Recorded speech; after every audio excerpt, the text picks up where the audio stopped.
UFC Fight Night, Kattar versus Allen. Most confident picks to least confident picks. We only got 9 fights to choose from, so this might be one of my shortest confident picks video. But if you're new to the channel, go down and like this video, subscribe as well with notifications turned on. And if you want all the bets that I'm going to be making for this card, click the top link in the description for literally 10 cents for every single day for all of my bets.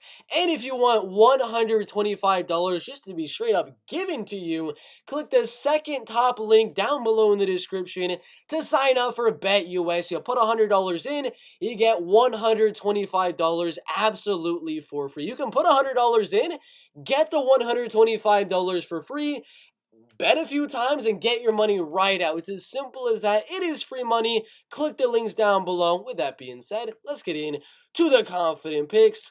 The bolded people are my predictions. We did do the predictions earlier on today. I have Phil Hall's winning. I got Junior Park, Chase Super, Marcos Ojedio de Lima, Fremd, Waldo Cortez Acosta, Dustin Jacoby, Max Griffin, and Calvin Kattar. The only underdog I have winning is going to be Calvin Kattar as a very, very slight underdog on this bookie, and a 50-50 fight on DraftKings right there, but he's an underdog on one of them, so I'll count that as an underdog.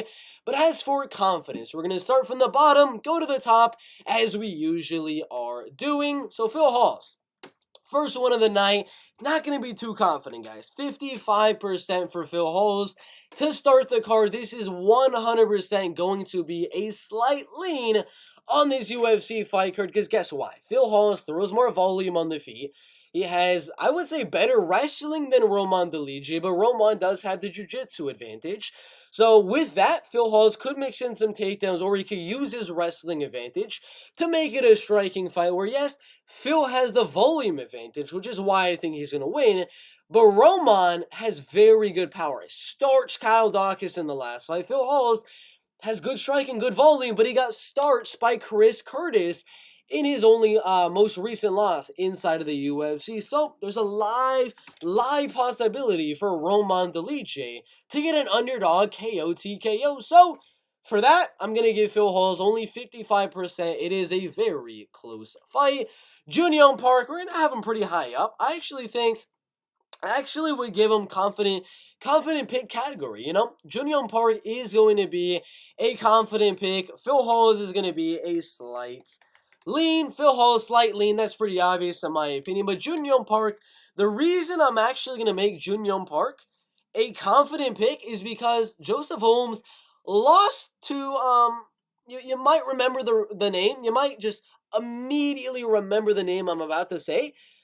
Joseph Holmes lost a unanimous decision to Jamie Pickett. The man got outstruck for 3 straight rounds by Jamie Pickett. Junior Park is a better striker than Jamie Pickett. He's more powerful than Jamie Pickett. He can take down Joseph Holmes, control him there as well. I think it's a pretty obvious one in my opinion. One of my more confident picks of the card is going to be Junior Park. 75% seems about right. In my opinion, definitely going to be a confident pick. Chase Super, Steve Garcia. This is going to be an almost confident pick. An almost confident pick. I would not give Chase Hooper to the category of a Junior Park, but you're not going to put him as low as you would for Philip Hall. So this is going to be an almost confident pick. An almost confident pick. If you don't know what that means, it's a little bit less than a confident pick, which is 70% to 80%. But it's a little bit more than a slight lean, which is 50% to 60%. We're going to have Chase Hooper at a very nice 66%, which is kind of where his odds have him, which means he would be right at a 2-to-1 favorite. That's right where I would have Chase Hooper as a 2-to-1 favorite. He's a better wrestler, he's a better grappler, better submissions, he's taller, he's lengthier. Steve Garcia's chin is bad. Chase Hooper's striking has been improving significantly recently, so I do believe Chase Hooper should be right around that 66th percentile. Now, Marcos Ojedio de Lima, the next guy, you already know. If you watched the prediction video, you already know. We're putting him, I'm going to actually say below Phil Hall's. I'm going to say below Phil Hall's. The reason being, The reason being, not too much below, 54%. The reason I'm going to have Marcos Rogerio de Lima lower than Phil Hall's on the confident pick category right here is because Andre Arlovski, if that fight hits the judges' scorecards, the dude will win. Like, the dude is on a 4-fight decision streak, a 2-fight split decision wins in a row. 2 split decision wins in a row. So if it hits that scorecard, Andre's live to win. Round 1, Rogerio's going to win round 1. It's obvious. But if Rogerio cannot get the finish, and he loses round 2 and round 3, Andre's live to win yet another decision win in a row. So I'm going to have Marcos winning the fight. I think he wins round number 1, possibly gets that finish, but Andre's live. So we're going to have him as so far our least confident pick of the card. Next is going to be Josh Fremd right here. He's going to be an almost confident pick. Not going to be a confident pick, but he's going to be right above Chase Hooper. I'm going to have Josh Fremd at a 69% confidence. Reason being, he does hit very hard. He was on a 3-fight round 1 knockout streak in a row inside of the LFA before he joined the UFC. He's got way better wrestling, way better grappling than Tresean Gore. He's taller, he's lengthier, he throws more volume than Tresean Gore. He should be able to dictate where the fight goes and thus win the fight. Take him to the ground, control him on the ground. He could do that. He could keep the fight on the feet and use his height, use his reach, stay at range. He could do that. But Tresean has power. Again, Tresean has the power to go knock him out. That's why he's not going to be a confident pick. So I have Josh Fremd at a solid 69%. The betting odds, I'm forgetting what they were. Have Josh Fremd at minus 180. So given my confident pick right here, I do believe Josh Fremd's betting odds actually have a little bit of value. Next, we got Waldo Cortez Acosta. You already know. Is going to be a confident pick for sure. Let's put him right above Junion Park at 79% confidence right there.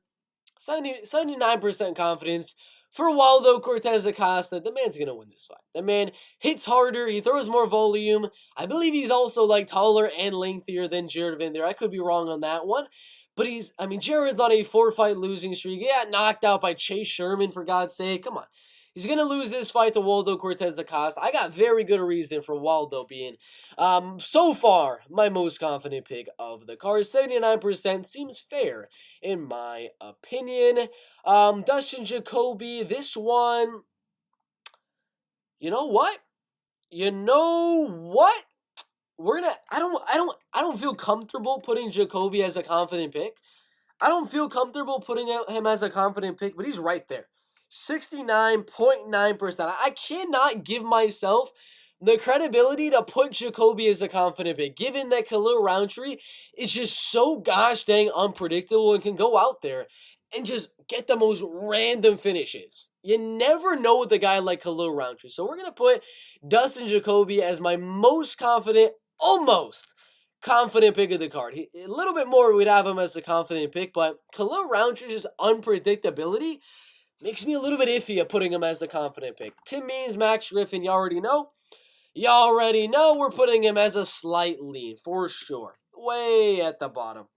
51%. I think this one should be a minus 110 fight. Max Griffin should not be as big of a favorite as he is. He hits harder than Tim Means, but Tim Means throws more volume.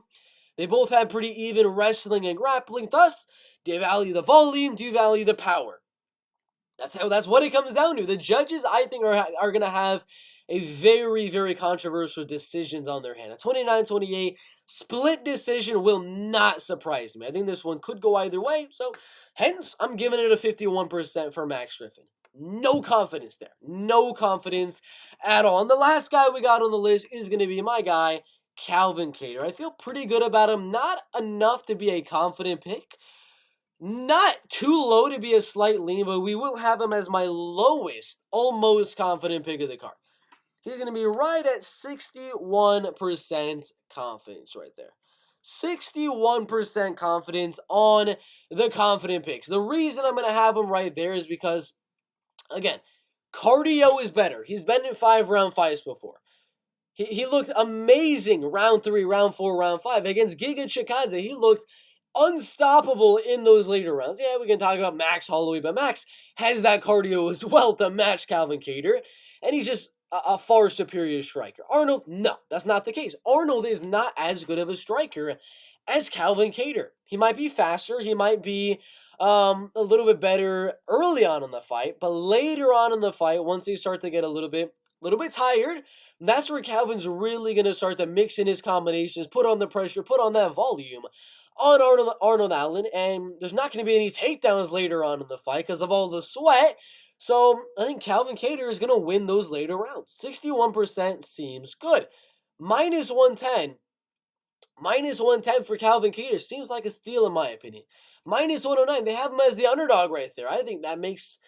I don't think that makes sense. I think Calvin Kattar should be right around where Dustin Jacoby is right here. Minus 155. Minus 152 for Dustin Jacoby makes sense in my opinion for Dustin. And it also makes sense in my opinion for Calvin Kattar. I'm not mad at a minus 150 for Calvin Kattar, but he's the underdog right now. He's got better cardio. He's got the 5-round experience, has been in 5-round fights plenty of times inside the UFC. He's got the volume advantage. He's got the power advantage. He's got solid takedown defense inside of the UFC. I mean, if you don't know, you will know in a second. Let's go into UFC stats, the website for all your statistic needs that you want. But if you look at Calvin Kattar's wrestling and grappling, the man has a 91% takedown defense.